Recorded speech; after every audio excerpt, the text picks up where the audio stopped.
ಮದುವೆಯಾಗಿ ತಿಂಗಳಿಗೆ ಗಾನವಿ ಆತ್ಮಹತ್ಯೆ ಪ್ರಕರಣಕ್ಕೆ ಸಂಬಂಧಪಟ್ಟಂತೆ ಆಸ್ಪತ್ರೆಯ ಎದುರಲ್ಲೇ ಗಾನವಿ ಸಂಬಂಧಿಕರು ಪ್ರತಿಭಟನೆಯ ಹಾದಿಯನ್ನು ಹಿಡಿದಿದ್ದಾರೆ. ಹೌದು, ವರದಕ್ಷಿಣೆ ಕಿರುಕುಳ ಅನ್ನೋದು ತೀವ್ರವಾಗಿತ್ತು. ಇದರಿಂದ ಗಾನವಿ ಬಹಳ ನೊಂದಿದ್ರು.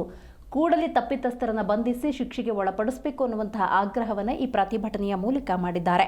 ಮದುವೆಯಾಗಿ ತಿಂಗಳಿಗೆ ಗಾನವಿ ಆತ್ಮಹತ್ಯೆ ಪ್ರಕರಣಕ್ಕೆ ಸಂಬಂಧಪಟ್ಟಂತೆ ಗಾನವಿ ಮೃತದೇಹ ಮರಣೋತ್ತರ ಪರೀಕ್ಷೆಗೆ ರವಾನೆ ಮಾಡಲಾಗಿದೆ.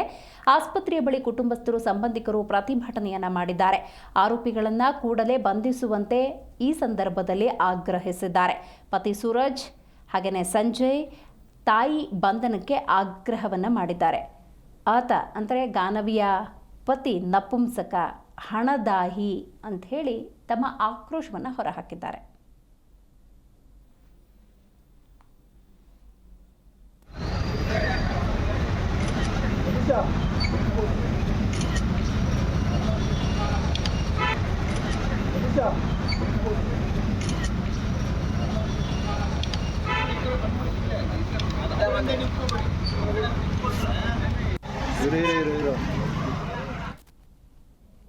ಗಾನವಿ ಹಾಗೂ ಸೂರಜ್ಗೆ ಮದುವೆ ಆಗಿರುತ್ತೆ.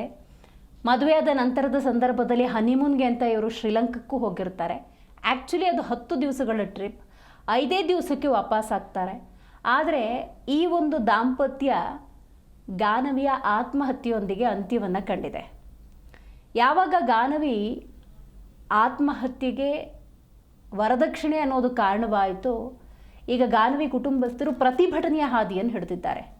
ಆಕೆ ದೊಡ್ಡಮ್ಮ ಆಗಲೇ ಮಾತಾಡ್ತಾ ಕೆಲವೊಂದು ವಿಚಾರಗಳನ್ನು ಪ್ರಸ್ತಾಪ ಮಾಡಿದ್ರು. ಪ್ರತಿ ತಿಂಗಳು ನೀನು 1.5 ಲಕ್ಷವನ್ನು ತಂದುಕೊಡ್ಬೇಕು ಅಂತ ಹೇಳಿ ತಾಕೀತು ಮಾಡ್ತಾ ಇದ್ರು. ಆದರೆ ಮದುವೆ ಆಗಿ ಕೇವಲ 1 ತಿಂಗಳಾಗಿತ್ತಷ್ಟೇ. ಅಷ್ಟರಲ್ಲೇ ಈ ದಾಂಪತ್ಯ ಅಥವಾ ಈ ಒಂದು ಜೋಡಿ, ಅದರಲ್ಲೂ ವಿಶೇಷವಾಗಿ ಗಾನವಿಯ ಜೀವವೇ ಹಾರು ಹೋಗಿದೆ. ಆತ್ಮಹತ್ಯೆಗೆ ಆಕೆ ಶರಣಾಗಿದ್ದಾರೆ. ಒಂದು ಕಡೆ ತನಿಖೆ ಕೂಡ ನಡೀತಾ ಇದೆ. ಮಗದೊಂದು ಕಡೆ ಮರಣೋತ್ತರ ಪರೀಕ್ಷೆಗೆ ಈಕೆಯ ಮೃತದೇಹವನ್ನು ರವಾನೆ ಮಾಡಿರುವ ಸಂದರ್ಭದಲ್ಲಿ ಗಾನವಿ ಕುಟುಂಬಸ್ಥರಿಂದ ತಪ್ಪಿತಸ್ಥರ ವಿರುದ್ಧ ಸೂಕ್ತ ರೀತಿಯ ಕ್ರಮವನ್ನು ತೆಗೆದುಕೊಳ್ಬೇಕು ಅನ್ನುವಂಥ ನಿಟ್ಟಿನಲ್ಲಿ ಪ್ರತಿಭಟನೆಯ ಕಾವು ಕೂಡ ಹೆಚ್ಚಾಗಿದೆ.